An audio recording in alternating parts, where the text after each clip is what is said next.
Good afternoon, everybody. Welcome. My name is Sarah Gerner. I run the cultural program at Deutsches Haus at NYU, and it is my great pleasure to welcome you to tonight's program, the Schoenberg Puccini Connection, a centennial celebration in music and dialogue. As many of you might know, 2024 marks two important anniversaries, the 150th anniversary of Arnold Schoenberg's birth and the centennial of Giacomo Puccini's death. And it is on this occasion that our friends at Casa Italiana and we at Deutsches Haus decided to join forces and present an evening dedicated to the impact these two composers had, not only on each other, but also on the world around them, and an impact that we will see today continues to this day. Tonight's event at Deutsches Haus invites three wonderful panelists, Harvey Sachs, Linda Fairtile, and Mike Beckerman, to share their in-depth knowledge into the work and lives of Schoenberg and Puccini. And following the conversation, we hope that many, if not all of you, will join us for the musical performance at Casa Italiana, which starts at 8 p.m. and which will feature Schoenberg's Pierrot, Lunaire, and a selection of works by Giacomo Puccini, including Terra e Mare, Sole Amore, and Avanti Urania. We have a little over an hour, and so I will keep this introduction very short. Before I hand things over to Mike, I would like to thank the people and organizations that have made this event possible. So first and foremost, I want to thank the DAAD, the German Academic Exchange Service, for their support of our academic programming.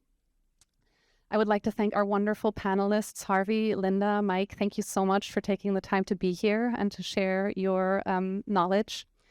I want to thank our wonderful colleagues at Casa Italiana. It's such a pleasure to work together, and we always really enjoy it. So Stefano, Kostya, Julian, Chiara, thank you so much for the amazing collaboration, and also the videographers we just met, Valerio and Isaac, and also our photographer, Demi. So thank you so much. At the Deutsches Haus side, I want to thank you, Jana, our wonderful director, for the amazing, we are work wives, really. And also Lisa and Adriana outside. And last but not least, I want to thank you, our audience, for being here and for, we know we were just talking about how many things are happening in New York City every single evening. And so thank you for choosing us and coming here. Now I will very briefly introduce, if I read all of your accolades, we'd be here tomorrow. So I've shortened the bio information of our panelists. Michael Beckerman is the Carol and Milton Petrie Professor of Music at New York University. He has written on Czech topics, film music, Mozart, Orientalism, music of the Roma, and composition in the camps. He is the author of several books, including New Worlds of Dvorak, Martinu's Mysterious Accident, and Janacek as Theorist. Beckerman has been a regular contributor to the New York Times, appeared on Live from Lincoln Center, and has lectured internationally. Linda Fairtile is the head of Parsons Music Library at the University of Richmond, Virginia, as well as a musicologist who specializes in Italian opera. She was a co-director of the American Institute for Verdi Studies. Her research focuses on the operas of Verdi, Puccini, and specifically on issues of compositional process. She is preparing critical editions of Puccini's Edgar, forthcoming from Ricordi, and Verdi's Otello, forthcoming from the University of Chicago Press. And last but not least, we have Harvey Sachs, a writer and music historian who published his 12th book, Schoenberg, Why He Matters, in 2023. His other books include Toscanini, Musician of Conscience. I believe you have to give that to Linda following the event. Because it's so heavy. I play so. Virtuoso, Music in Fascist Italy, Rubinstein, A Life, Reflections on Toscanini, and the Ninth, Beethoven and the Year 1824. He is on the faculty of the Curtis Institute of Music in Philadelphia and has held fellowships from the Guggenheim Foundation, the New York Public Library's Cullman Center for Scholars and Writers, and the National Endowment of the Humanities. And now please join me in giving a warm welcome to our panelists as I hand things over to Mike.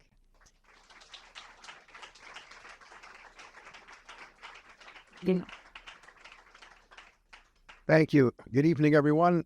I'm delighted to be here.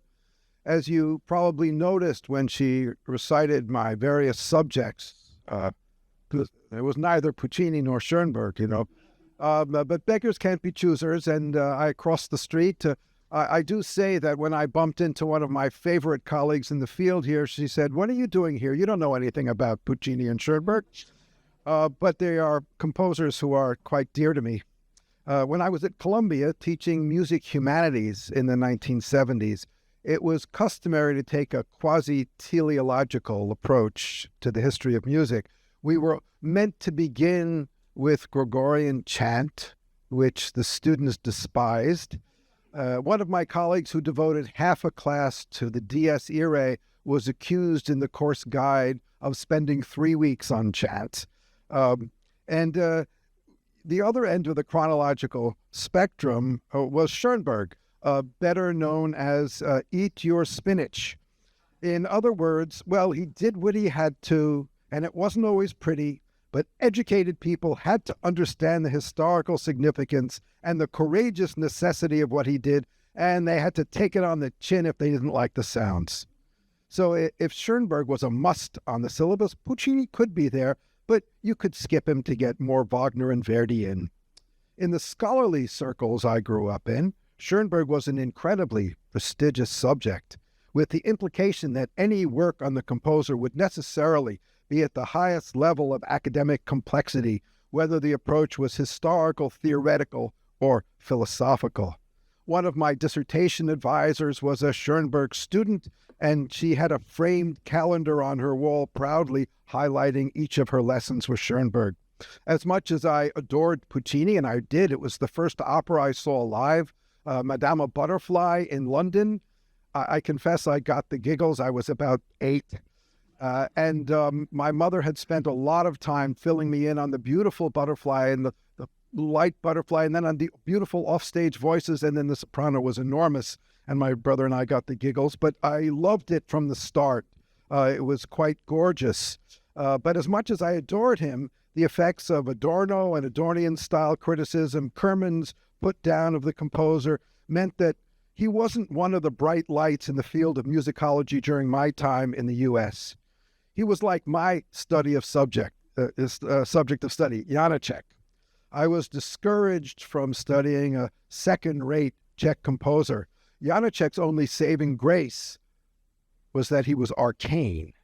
Puccini's curse was being too popular.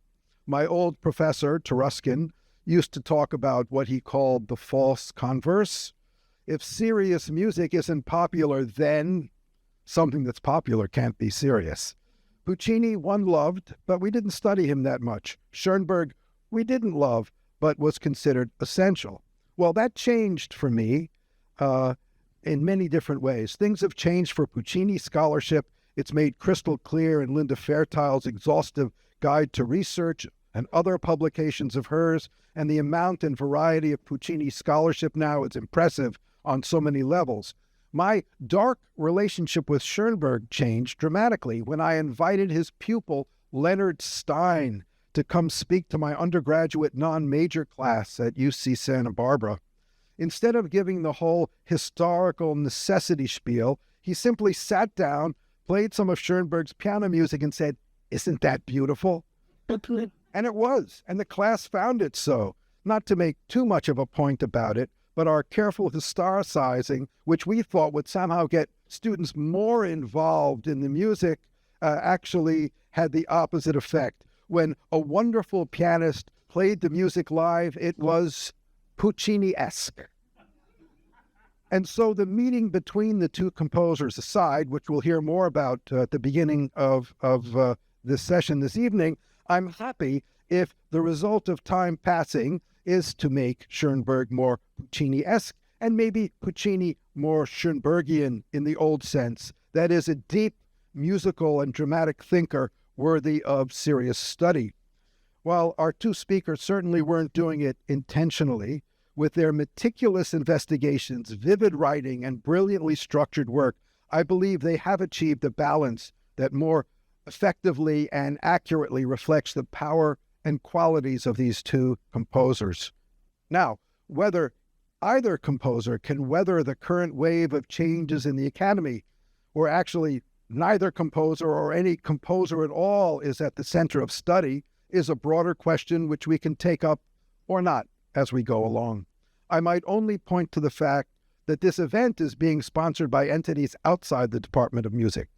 So I'll turn things over to our stars of the evening, and hopefully we'll get a sense by the end of why both Schoenberg and Puccini matter. And nice, Chris. Yes. Well, I thought we'd begin by trying to talk about this actual meeting that took place between the two. And of course, it's precisely because of the difference between them and the different worlds they're thought to inhabit that the idea of the meeting seems so compelling. So I'll turn it over to Linda Fairtile, who'll speak about the meeting. Sure, thank you. Yeah, I thought I would take a closer look at the encounter between these two composers, which by all accounts was very warm, very cordial, and probably surprising to a lot of people too because of their reputations and backgrounds. The occasion, of course, was a performance of Pierrot Lunaire at the Palazzo Pitti in Florence. It was the last leg of a tour of Schoenberg in Italy that was arranged by the composer Alfredo Casella. And Puccini, well, let me backtrack a little bit. Casella had written about this in his memoirs. He wrote sort of brief summary of what happened. He got some of the details wrong, but other people who were there also wrote about it. Luigi Dalla Piccola, the composer, was very young when he was there. He was still a conservatory student, and he attended, was kind of nervous and hanging in the background. And he wrote to Schoenberg at one point recalling this event and said, you know, that was the time when I realized that Puccini actually had some intelligence and humanity. Well, thanks, Luigi. But the most detailed account, and actually it's two different accounts by the same person, a man named Guido Marotti, who was a friend of Puccini. I don't think he was a musician. He might have had musical training, but he was not a professional musician. And he and Puccini drove out to this concert. This was, of course, in 1924, in April 1924. Puccini was not a well man at that point. He was suffering from throat cancer, and I think he might even have had a diagnosis already, although no one told him. His son knew, but they kept it from him for whatever reason. But he had some very debilitating symptoms. He had a very bad sore throat and some bleeding and things like that. And he was also, at that time, struggling with Turandot, with his final opera that he never finished, partly because he was having difficulty with the libretto and just with some of the sort of the big apotheosis in the opera. He just couldn't seem to make it work. So it was a difficult time for him. And he did kind of tend towards depression as well. But he had heard about this concert. And he actually, a lot of people don't realize this, but Puccini was really a devotee of new music. He went to a lot of concerts by his contemporaries. He was at the second performance of The Rite of Spring, not the first, but the second, which apparently was still pretty riotous. He went to other Stravinsky concerts, Strauss's latest operas, Dukas, all kinds of contemporary music that he found very interesting. And he used to kind of boast that he owned scores by all of these composers. And so he and Marotti decided to go to this performance. They got into one of his cars. He had about half a dozen. And they took the drive from Viareggio, where Puccini was living, to Florence. I think it was probably about an hour and a half or 2 hours maybe. And they arrived at the venue, and they didn't have tickets. I guess they just assumed they would stand in the back or something. But of course, when Puccini showed up, people recognized him and immediately offered him their seat. And he, no. So there was a little bit of a commotion. And that must have gotten back to Schoenberg, who sent out a score for Puccini to use. Puccini did not own a score of Pierrot. This is one of those things that Casella gets mixed up. He didn't own it because he had no opportunity to get it. And he had not heard any of Schoenberg's music, but he had read about it, and he was very curious. So the two of them, Marotti and Puccini, sat in the audience with the score over their laps. And of course, the score was in German, and all of the musical indications were in German as well, which Puccini didn't speak. So at one point, he kind of pointed to something to Marotti, indicating he didn't understand what that was. But then a few bars later, he realized, and so they kind of had this sign language going. Now, this is a very detailed account that Marotti gave. And when it was over, Puccini went back to talk to Schoenberg, to give him back the score and to congratulate him and thank him. And basically what he said was very interesting. And thank you for letting me experience in reality your theories. And Puccini was very cordial, and Schoenberg apparently was very complimentary to Puccini too, at the point where Puccini actually blushed, according to this account. So they sort of talked back and forth in French. That was the language they had in common. I don't think Puccini was a great French speaker. I don't know if Schoenberg was either, but they managed to communicate, and apparently, mutual compliments and all of that. And this went on for about 20 minutes. And the really interesting part of this for me is what happened afterwards, which is when Puccini and Marotti were on their way back home, and they discussed Puccini's impressions. And I mentioned these two different accounts. Marotti published a book, a sort of a memoir of his friendship with Puccini shortly after Puccini died. Puccini died about 8 months after this concert.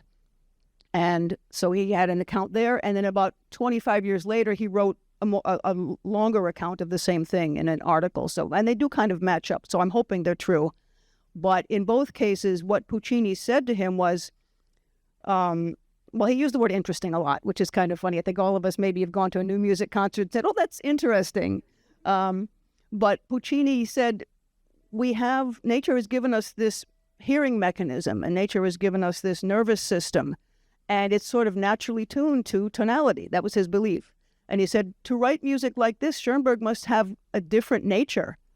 And maybe someday we will all evolve and advance to the point where we can comprehend this, to the point that maybe tonality will sound strange to us, and atonality is something that's more natural to us. But Puccini said, at this point, I don't understand it, but I'm glad I had the opportunity to hear it. And that was sort of his comment about a lot of these new pieces that he heard. He said sort of the same thing. I know for Rite of Spring, I believe he even said, this is the work of a madman, but I'm glad I heard it. I was always very, he wanted to hear these things. He didn't always understand them, but he had a very open mind. And I think that really speaks very, very highly of him. Well, you write about that in your book, this whole question of tonality, but why don't we begin with a couple of introductory comments and maybe a clip or two? Okay. I should begin by saying that if somebody had told me 5 or 6 years ago that I was going to write a book on Schoenberg, I would have said, you're absolutely crazy, because this was never one of my special areas of study. And it came about through a bizarre series of encounters with publishers. And I was very hesitant right along about writing it, because there are people who have spent large portions of their lives studying Puccini, but studying Schoenberg and Berg and Webern and the other composers of that period. And that was not the case with me. But finally, after thinking about trying to get out of the contract completely, I decided, I should approach it just as someone who is curious about Schoenberg rather than as someone who claims to be a lifelong expert on the subject. And I think that the book turned out, it's been well received, and I think that that's the reason why. I mean, I had heard, I would say, most of Schoenberg's important pieces, major pieces over the years. I had been interested, but I was neither in the Schoenbergian camp nor in the anti-Schoenbergian camp. And I think that helped as well in trying to approach, listen to, think about the pieces from the point of view of someone, nobody is going to read that book who isn't interested in classical music at all. And so, it was from the point of view of someone who has, in my case, spent his life studying various aspects of classical music and its performers. And my thought was that, others who are interested in classical music perhaps can get something out of this particular approach. There is a passage somewhere in Schoenberg's Harmonielehre, his book on music theory that mentions Puccini. Do you remember what that is? I know that Webern complimented Fanciulla. He complimented the girl of the. He said it's not West. kitsch. Yeah, right. I compliment. Yeah. But do you remember where? There's some point where he talks about people using chords with sevenths and ninths and elevenths and so and so and so and so, and even Puccini, I think, does this. Yeah. That's right. He mentions him in that connection. Yeah, it's very interesting. I mean, Schoenberg was a very difficult character as a person as well as a musician. And the fact that he, numerous times later in his life, was very proud of the fact that he had met Puccini and that Puccini had taken him seriously, because he was accustomed to not being taken seriously or being considered somebody who had just come up with this cuckoo theory of 12-tone music and, stuff that we can't listen to. By the way, if we look at the first clip, I think it gives us an idea of the attitude that many people have had and still have to Schoenberg's music.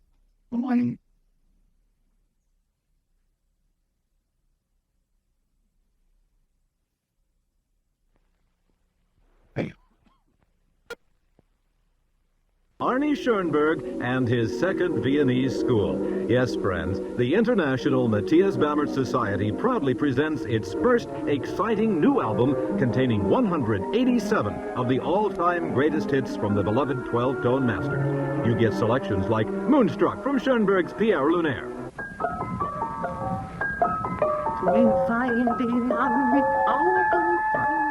Or this catchy melody from Berg's Altenberg Lieder.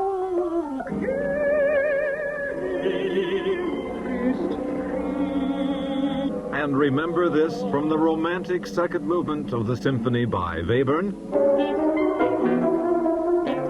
Just think, music lovers, all of the most popular 12-tone rows that only this morning you were whistling in the shower or humming on your way to work, complete in one collection, including the immensely popular Pieces for Orchestra by the same genii, like the delightful 3 Pieces for Orchestra of Alban Berg. The tuneful 5 Pieces of Arnold Schoenberg. And of course, everybody's favorite, the 6 Pieces for Orchestra of Anton Webern. Alban, Arnold, and Anton, 3 of the greatest composers since Joachim Raff. How many times have we been stunned by the virtuoso violin writing in Alban's Violin Concerto?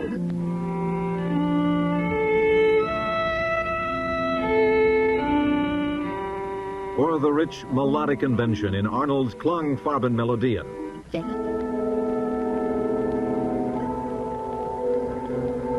And who could forget this powerful moment in 12-tone enjoyment? Or this tender, loving passage in Alban's unfinished opera, Lulu. Nein!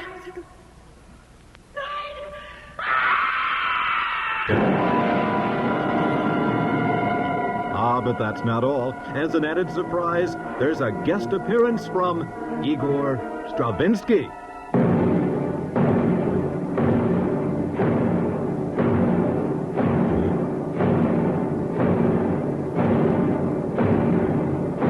Yes, friends, 187 full-length hits on one giant stereo LP. Not sold in stores, so order now. All selections are performed by some of the...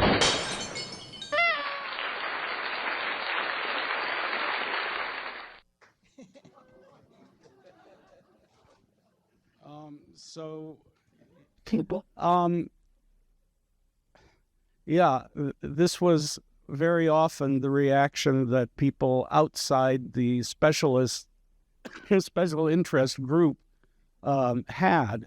And I understand, I read recently, I think the New York Philharmonic played one of Schoenberg's early tonal pieces the Pelleas und Melisande tone poem, which is absolutely easy listening for anyone who has listened to Strauss and so on. And people who saw the name Schoenberg on the program left during the intermission thinking that they were going to be subjected to something absolutely indigestible. And so, this is a problem that I tried to approach in my book, and I tried to tackle it from the point of view of someone who is trying to experience this music as Schoenberg intended it to be experienced. It's very difficult. I have to confess. And I was trained as a musician, and my way of approaching it was studying the scores, listening to each piece repeatedly, and eventually coming to grasp what the beauty of the piece is, of each piece. But it takes concentration and the desire to get to know it better. It's not something that just comes easily. And To be fair, though, you also take great pains to call out things that you don't like. Yeah. Which is not so usual in a book of this type. Right. That I did do that. I tend to have a harder time with his ultra-romantic early pieces than with the later works. Not being particularly, I'm sorry if I offend anyone here, a Wagnerite or a Mahlerite, I find, these gigantic orchestral extravaganzas like the Gora-Lieder, for instance. Excuse me, I'm just getting over a throat infection. I'll probably be starting mine since I'm sitting next to you. Hey, I love to give things to my friends. So, I find those overblown, and I find that pieces like, for instance, the violin concerto, the emotional content is much more concentrated, and that is a 12-tone piece. And I think it's also very important to remember when you're talking about Schoenberg, that he did not consider himself a revolutionary. He believed that he was taking the next logical step in the development of Western classical music, and specifically German classical music. There's a statement that's been attributed to him that his grandson told me he didn't think was correct, but it's been widely spread about, that Schoenberg said, with my new 12-tone system, I am ensuring the hegemony, the dominance of German musical culture for the next century. Of course, 10 years later, he was kicked out of Germany because he was Jewish. But his entire background was in the Germanic musical tradition. He considered German music to be more profound than any other national music, meaning Austro-German, not just German specifically. Interestingly, when he died, there were scores in his library, scores of Otello and Falstaff by Verdi were found on his shelf. So he wasn't exclusively interested in Germanic music, but he considered it to be superior to any other form, and that he was the person who was taking it forward the next step. And he considered his music to be hyper-romantic and almost expressionistic, and some of it is. If you listen to the string trio, Opus 45, it's really an extraordinary piece, rather wacky. He's describing his heart attack, but it's quite an extraordinary piece, and so are many of the others. were you going to show another clip? Yeah, I can show you another. This is a Schoenberg, a bluegrass version of Schoenberg. I just add, that was shown to me. I was given that particular clip by one of Schoenberg's sons. Revenge is sweet. I gave a talk about Schoenberg in California a few months ago, and both of his sons, who are in their 80s, attended, and they're both delightful people. And I also met Schoenberg's daughter, who is now 92, when I was in Italy this summer. She's also the widow of the Italian composer Luigi Nono, and founded the Nono Foundation in Venice. And absolutely, all three of his children are delightful, delightful people. Just one quick thing. My guy Janacek, when asked why he made his music so complicated and so many changes of clef and key, he said, "I want to keep the amateurs away from my music." And is I don't think that Schoenberg would have said something like that, but isn't one of the effects of the complexity of the work that generally you only get committed performances by very serious musicians because no one else would attempt it? Yeah. Also, there's a dichotomy in Schoenberg's own attitude toward, who is going to listen to my music. So at one point he said, after all, music is not for the people. In other words, it's for people like me who understand profound things, and not for the general public. But later on, especially in his later years, there's a letter to one of the conductors who performed something, I don't remember which one at this point, where he said, all I ask is that people listen to my music the way they listen to Tchaikovsky, that I may be better than Tchaikovsky, but, my hope is that they'll listen to me and be able to whistle my tunes. And, that hasn't happened yet. And, we go back at this point to what Puccini said about maybe things will evolve to the point at which this will become natural to people, but this has not happened yet. On the other hand, when Tchaikovsky's Last Symphony was played, nobody got it.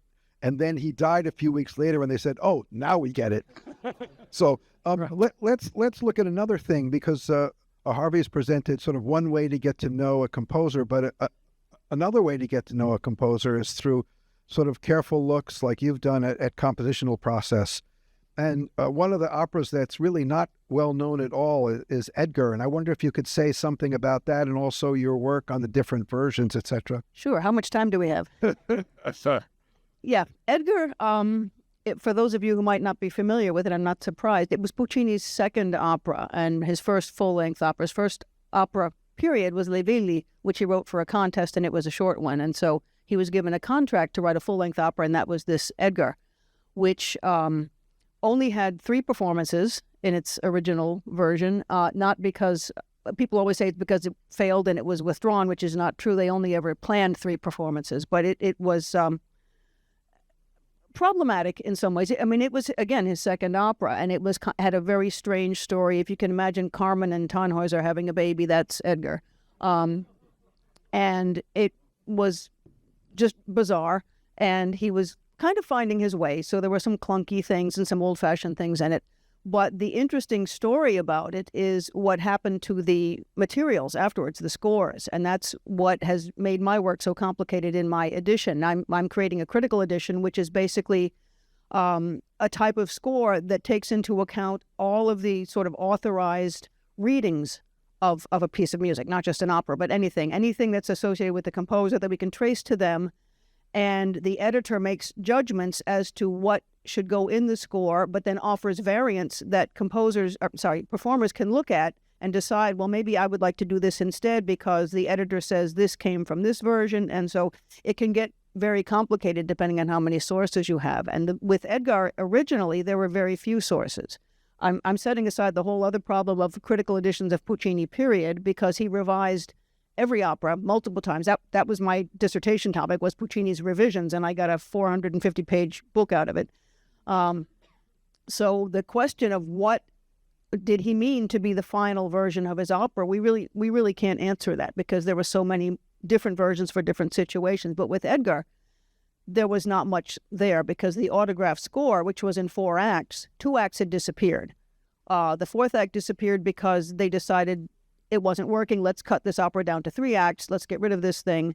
And the 2nd act disappeared for whatever reason. So I didn't have much to work with. And I was commissioned by Ricordi, Puccini's publisher, to try to reconstruct this original version with all we had was 2 acts of the autograph and the piano vocal score. So I had to wind up orchestrating the entire 4th act. Well, I got to the point where I was finished.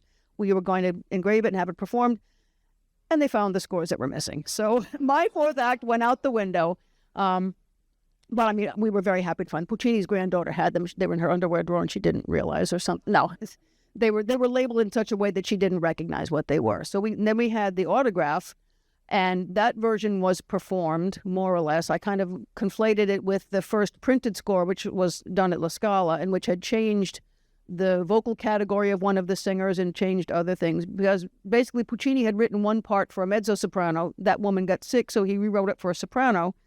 It just, crazy things keep happening. And so to do the critical edition, we needed to see some other versions as well. And it turns out that another score was found that was the 2nd act of the 2nd performance of the 4-act version. And other things kept being found. I'm not going to bore you with all the details, but they kept finding more and more sources. And so suddenly I had the problem of too many, and which ones come from which time. And so what we decided to do was make 2 critical editions, one of the original 4-act version, and then one of the 3-act version, which was from a couple of years later when they decided this 4th act isn't working, let's redo this. So I'm working on the 4-act version now. It's taken me, I'm not kidding, 22 years. It's coming out this year.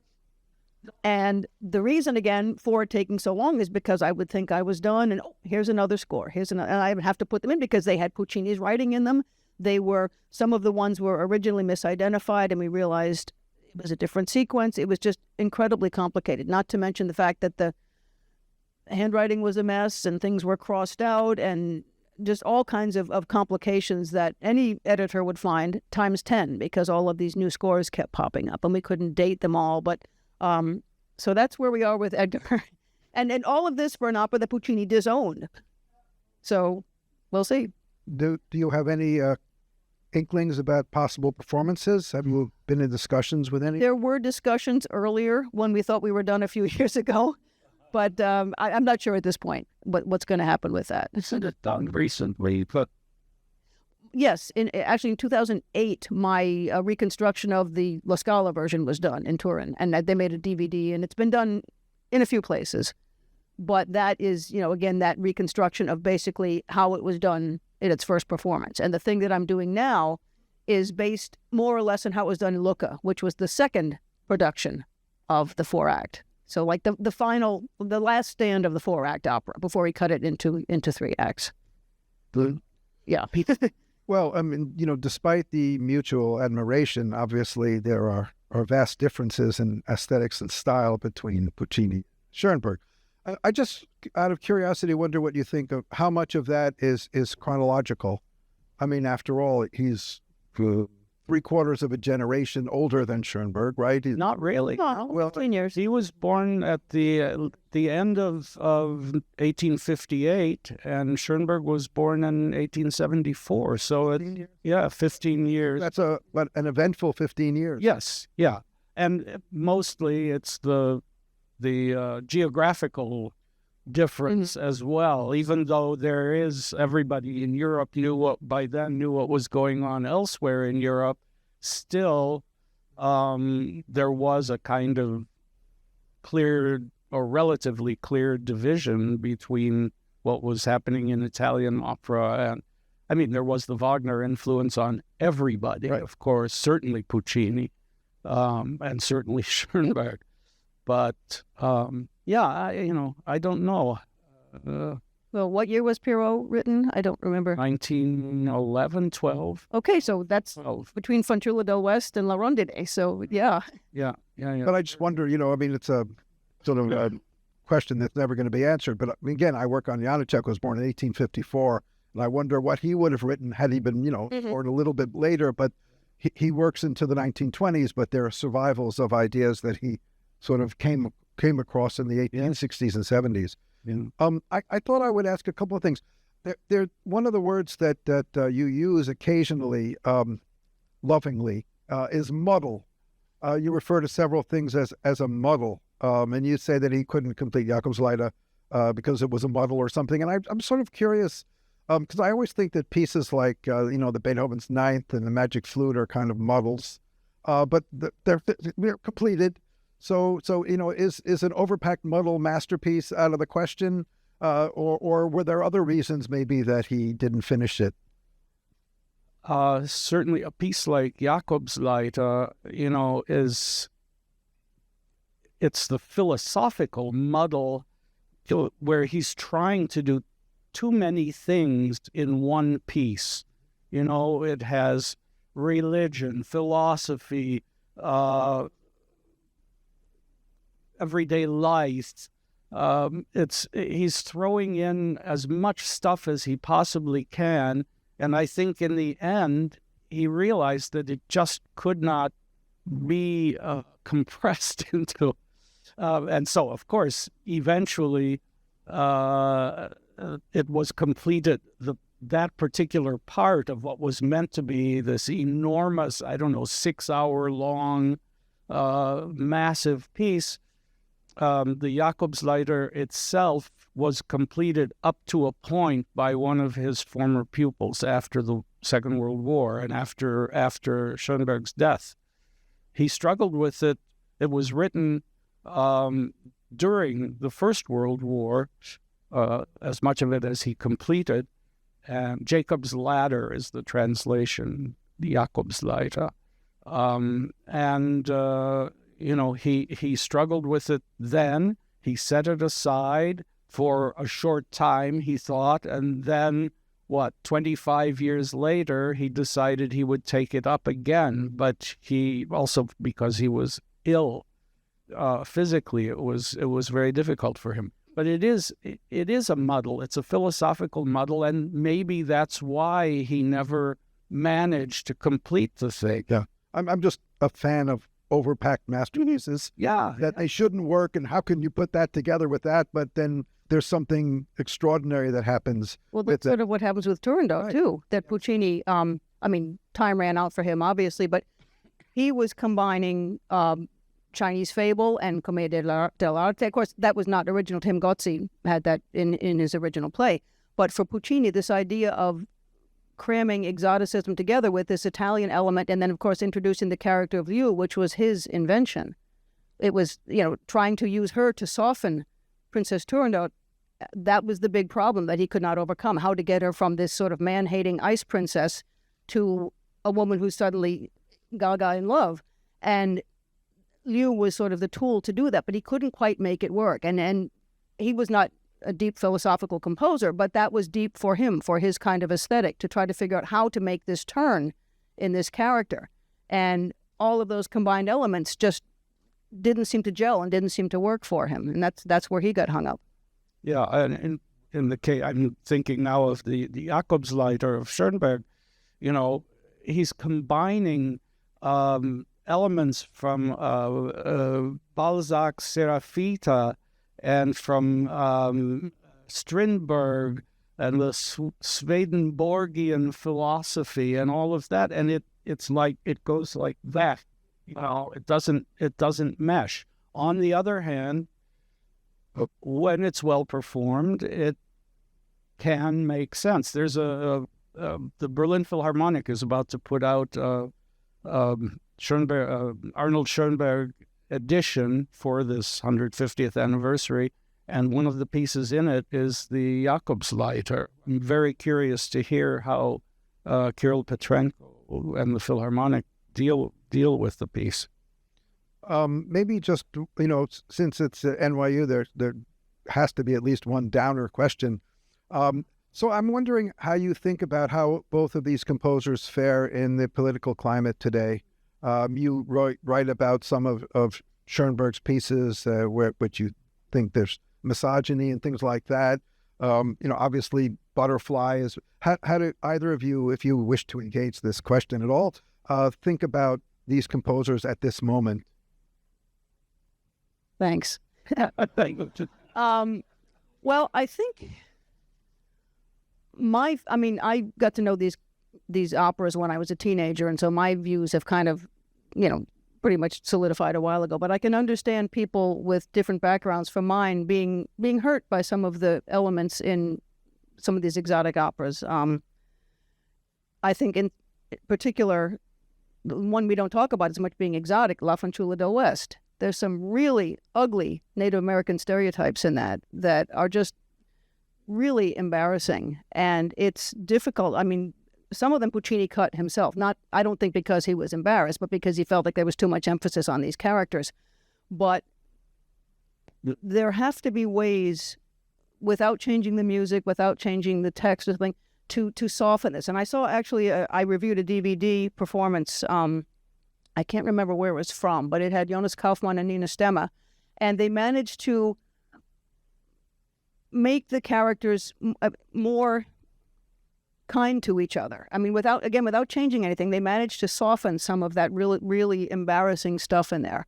Butterfly is an interesting story because Puccini himself softened a lot of the really harsh depictions in there over time.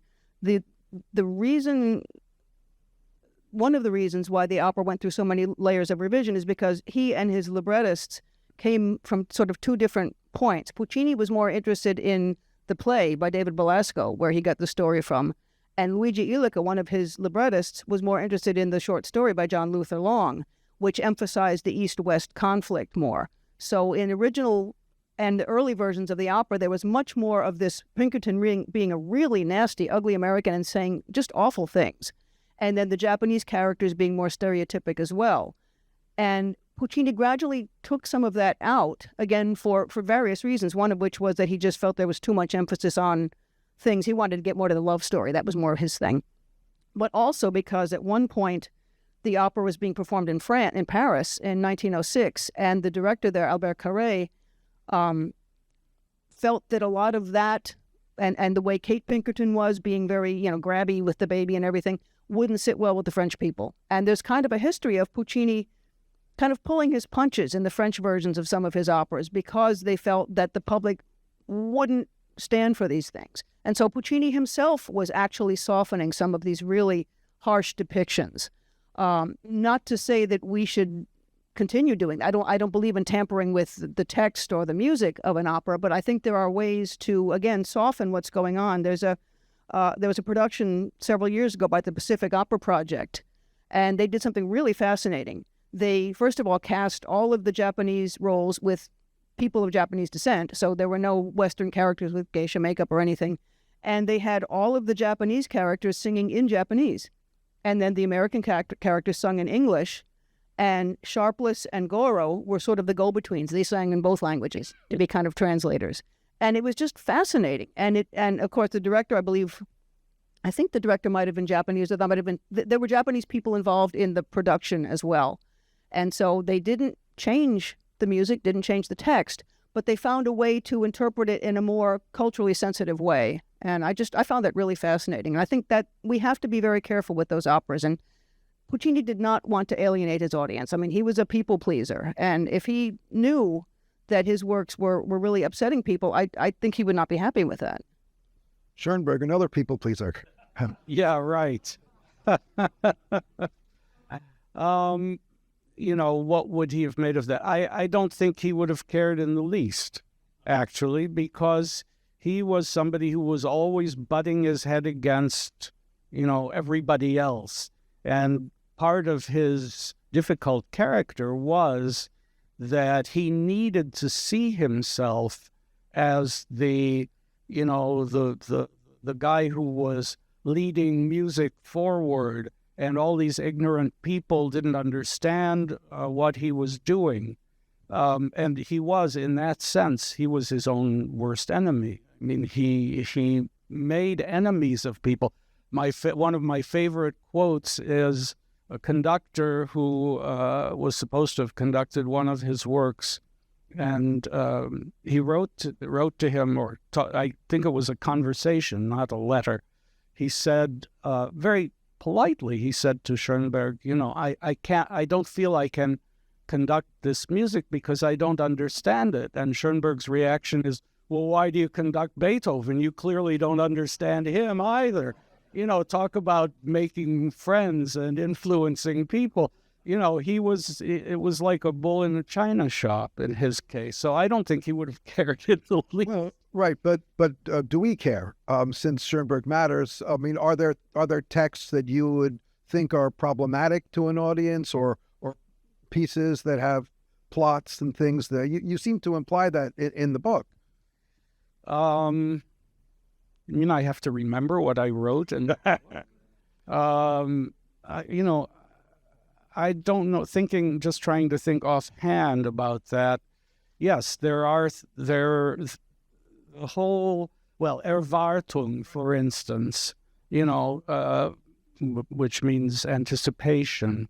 Erwartung is this monodrama for soprano and orchestra, and without going into the whole plot, it's a woman who is hysterical and finds her lover dead at the end of this half-hour piece, and we're never sure whether she herself had killed him or whether he was killed by another woman or somebody else.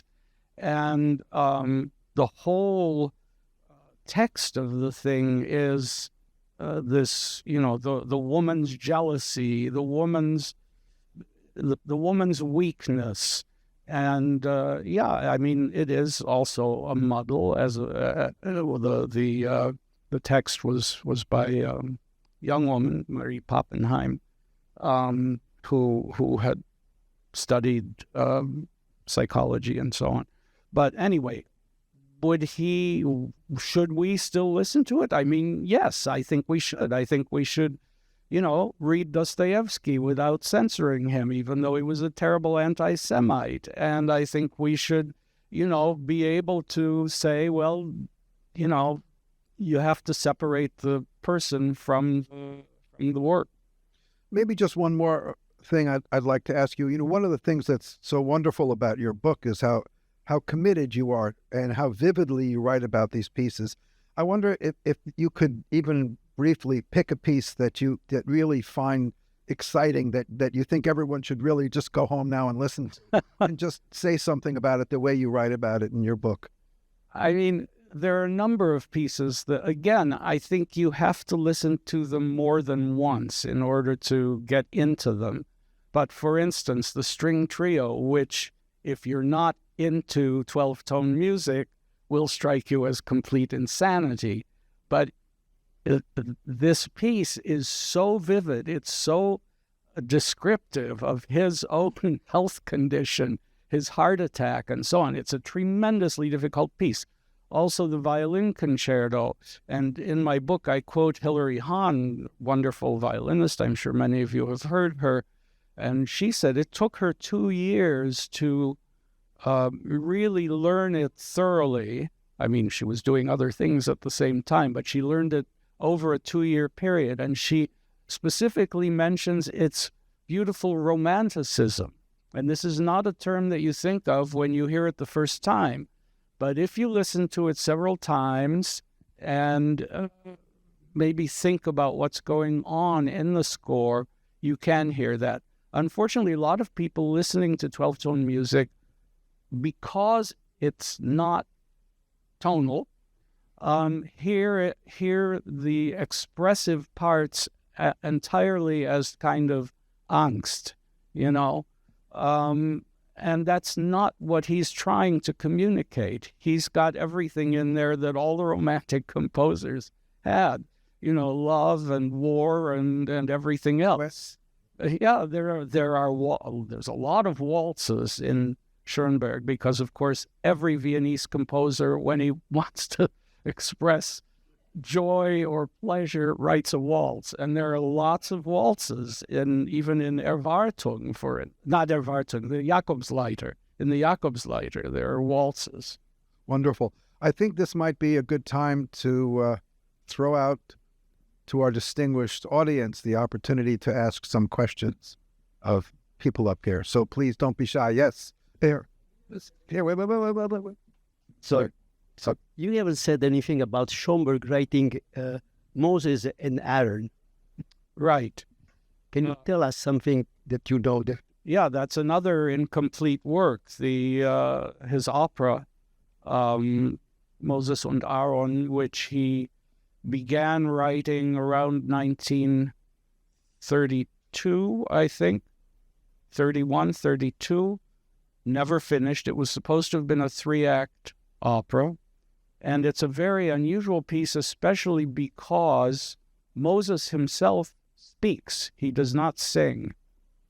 Aaron, his brother, sings, and other characters sing. The choral parts are sung parts. But Moses, because, in the Bible, it says that Moses was tongue-tied, that I think says something about his tongue was stuck to the roof of his mouth or something like that.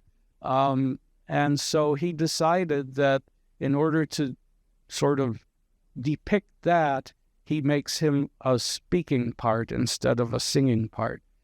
He wrote the first 2 acts. The 3rd act, when you read the libretto, which he wrote himself, the whole libretto, the 3rd act, when you read it, you realize this would have been impossible to really set the whole thing. It's like an ongoing philosophical discussion that goes on and on and on. And, it doesn't have drama in it, as far as from my point of view. It's been performed, the 2-act version. There have also been attempts to write a 3rd act for it. The Met did a really outstanding version. James Levine, who was a great Schoenbergian, staged a performance of it at the Met, production of it maybe 20 years ago, something like that, 25 years ago. It's been done in most of the major European companies and so on, but it's not a popular hit, and it's not going to be a popular hit. It's worth hearing. Please. Yes. Actually, it was about 25 years ago. Please, you're speaking to the... Hi. I think it was more than 20 years ago. I think it was about 25 years ago when that put Aaron and Moses, this opera, and that's the only opera that I ever walked out. And to be fair, it was my first, essentially, first time that I've heard Schoenberg's music. So I don't know how I got the tickets. I went there and I forced myself to stay there out of respect for the artists, for the orchestra, for the singers, and I just could not. And then I made many attempts to listen. So today I want to listen to Pierrot Lunaire. Probably for the first attempt, I'll try to enjoy it. Good. It's worth a try. I've heard a lot of operas that I've attended many operas that I've walked out of, but mainly for performance reasons, not for music. I just wanted to pick up on the Moses and Aaron. I saw that in Nuremberg over 50 years ago. I was a very young man, and the entire audience was sound asleep, but they had a complete naked orgy scene, and everybody jumped up when the orgy scene came on, and I think that's the only thing I remember from it. But it was a very difficult opera to sit through, and I appreciate people who attempt to keep it going.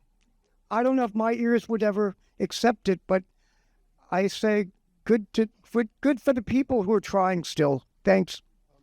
Different strokes for different tone rows.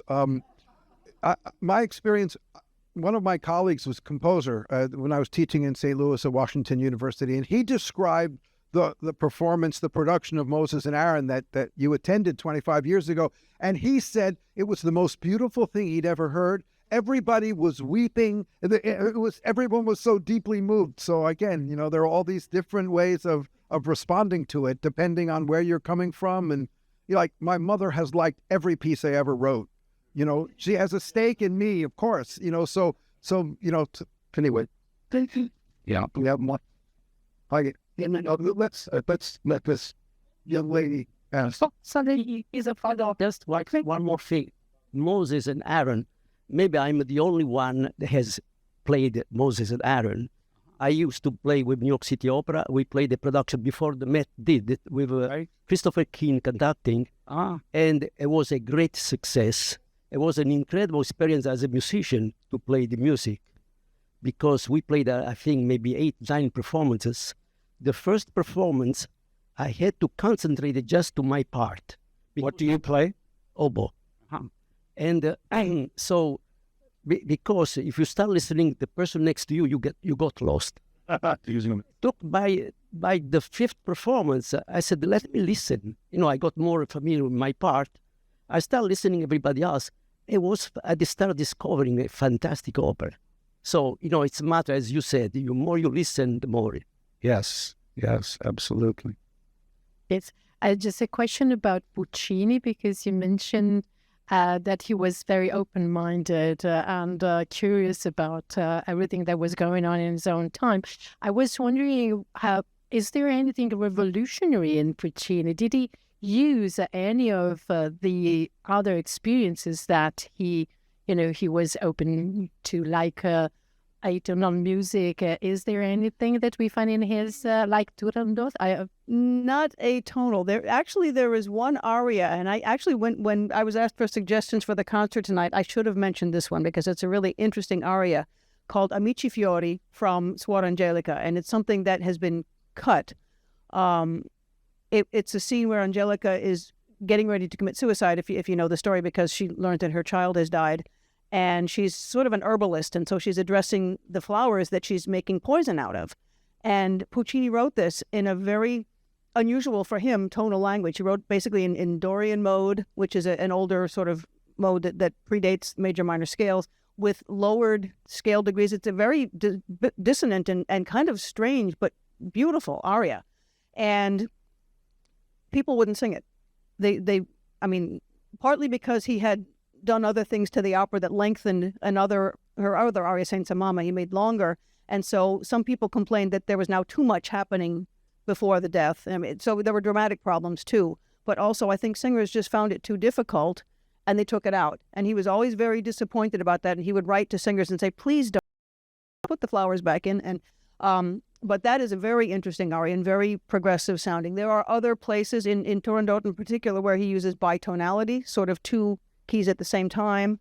There is supposedly a quote from Rite of Spring in Turandot. He did absorb these things, yes, and within his language. He was not going to do anything atonal or anything like that. But he did definitely the operas after, I almost said after Butterfly, but you kind of have to exempt La Rondine, which is sort of an operetta. But the later operas, he did definitely take a lot of steps that were out of the mold, out of what people expected from him, I think. Yes, Jack. Speaking of La Rondine, can you address the Germanic influence on La Rondine? Well, Puccini was a good friend of Franz Lehár, an admirer of him. And after Fanciulla, he was kind of looking around for things to do, and he was approached by some Austrian impresarios who asked if he wanted to write an operetta. And he thought at first, well, that's not really me. But eventually what they came around to was, well, he can write an opera that's kind of like operetta, because of course it doesn't have spoken dialogue, what he wrote, but it kind of has an operetta style and has a Viennese style. And so he was given this scenario, and he had a lot of difficulty with La Rondine because I think the character of the tenor in particular gave him a lot of trouble. It's a lot to do with the dramaturgy that's difficult about that, because it's sort of a Traviata-ish story of a woman, more experienced woman, who kind of disguises herself and goes out and meets a young man, very naive young man, and they fall in love, and then she has to kind of hide her background from him. And so with that dynamic, I think he struggled. And there were basically 3 different versions of this opera with him trying to deal with that dynamic, trying to make it sort of light and fresh and Viennese sounding, but still with his Italian flavor added to it. And so he eventually wound up going back to the first version and just saying, look, I can't make this work. And it's not been a very successful opera, I think, for that reason, because he just didn't feel invested in the story in the way that he was with his other works. It was too much of a hybrid for him. Has some beautiful music, but it doesn't really work dramatically.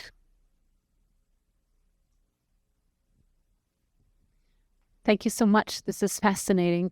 I'm curious about Schoenberg's story inspirations. What did he read? What kind of literature inspired him? Was it German language literature? Was it, global literature? Was it contemporary literature? Was it old literature? What do you know about that? I think he read widely, both contemporary and classic literature. German was until he came to America, German was the only language that he spoke fluently. And so he read everything in translation, apart from German literature. And of course, think of the Vienna that he grew up in. I mean, you have everybody from Stefan Zweig and Hermann Broch and, Hofmannsthal, and he knew Karl Kraus and all of these extraordinary writers who were there at the time. And I know that he was interested in, and his Lieder were based on, very often on poems by contemporary German poets, Stefan Georg and I'm trying to come up with the other names, but, that was the Buch der Hängenden Gärten, was Georg. He was up to date on contemporary German literature. And of course, Pelléas, his tone poem, was based on the same Maeterlinck text that Debussy's opera was based on, again, in translation. Also, the poetry of Pierrot Lunaire that we're going to be hearing were originally in French by a Belgian poet, contemporary of Maeterlinck. So, he read a lot. Very interestingly, one of his biographers pointed out that because he did not attend what in Italy is called the Liceo Classico. He didn't attend a classical high school. He went to a more lower class type of academy until he dropped out when he was 15 because he had to earn money after his father died.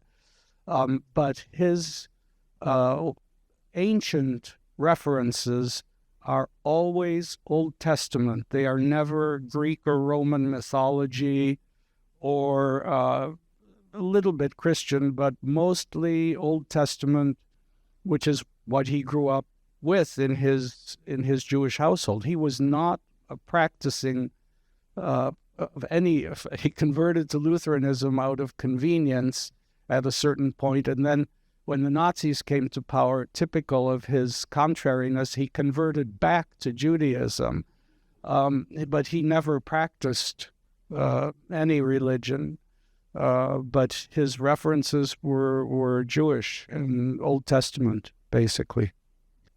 Yeah, just one quick question. Just very quick. I'm the director of Casa Italiana. Of course, I invite you all to come to the Casa. It's a short walk compared to the train ride from Vienna to Milan, and you have both, and it was a fantastic panel. Thank you so much. We are not going to lock you inside the auditorium, and we're not going to have an orgy scene on the stage, but it's going to be a great program. We have a soprano, conductor, flute, clarinet, violin, cello, and piano. I don't know how we're going to fit them all on the stage, but you're really welcome to come. And just maybe if Harvey and Linda could give us just two things about the pieces we're going to hear at the Casa. They are Pierrot Lunaire for Schoenberg and Terre Mare, Sole Amore and Avanti Urania for Puccini. Just give us two little hints on what we can expect, if you can or if you want. Otherwise, surprises are good. I can tell you a little bit about Pierrot Lunaire. This was, Schoenberg had just moved back to Berlin from Vienna. He was several times in his life, he moved between the two main German-speaking capitals. And he had just moved back at the end of, I think, 1911, and a wealthy woman, an actress who was married, who had a wealthy husband, asked him to write a piece for her that she would not sing, but would speak. And so he invented what he called Sprechgesang, which is for somebody who uses, who sings Sprechstimme, the speaking voice. And he writes every syllable that she has to say. He writes on the musical staff. So it's clear that this word is to be spoken higher or lower and so on, but it's not sung. Occasionally, a note or two will be sung by some of the performers, but it's basically meant to be spoken with instrumental accompaniment. About the Puccini songs, I don't. Okay, about the songs. Well, Terre Mare was written for an arts magazine. It sort of had music and other contributions by visual artists and writers. And it was written around the time of Madama Butterfly, so it will have a little bit of that flavor. I don't mean the Japanese part, but just the language in general kind of has similarities to that opera. Sole Amore, I think Puccini himself wrote the text, and that one, if you know La Bohème, it will sound very familiar, even though it was written in, I think, 1888, so around the time of Edgar. You'll hear it, you'll recognize it. And Avanti Urania was written, it's actually a song not about a boat, it's sung by a boat. So the singer actually is the boat, called the Urania, and it was a boat that was launched by one of Puccini's sort of patrons, the Marchese Ginori Lisci, who gave him the land that he built his house on in Torre del Lago. And also this is the dedicatee of La Bohème. And it's one of my favorite Puccini songs. It's the boat singing about, I'm fast and everything, and my owner is very nice, and it's just a really nice little song. So they're all from that sort of that time period. So we'll hear how Puccini and Schoenberg matter. Right. Thanks so much for your attention.